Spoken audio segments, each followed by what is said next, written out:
Hello everyone, in this video I'm going to be showing you how to delete Roblox outfits.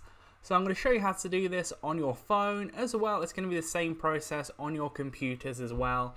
So you'll need to go to roblox.com. If you are on your phone, it might come up with this asking you to do it within the Roblox app.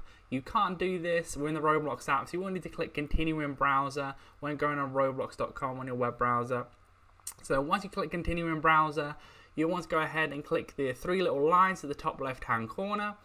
Then you'll want to go ahead and click avatar on that drop down there, and then it potentially will come up with something like this. If so, you'll need to go to the settings in your phone and make sure you click on the web browser. So for me it's Safari. Then you'll want to go ahead and scroll down to where it says request desktop website. Click on that, then make sure that's allowed.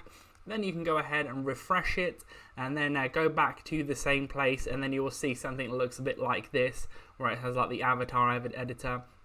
Then you want to go ahead and go to your outfits, so either costumes or outfits, click like my costumes there.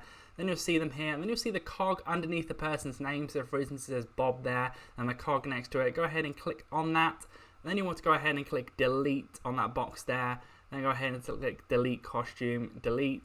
And then you'll see it's been deleted there. You can do that for as many of them as you want to. So leave a like on the video if that did help you out. Subscribe for more videos like this. Click on screen to see more how-to videos on the Roblox app and other videos similar. But that's it for now. I'll see you on the next video.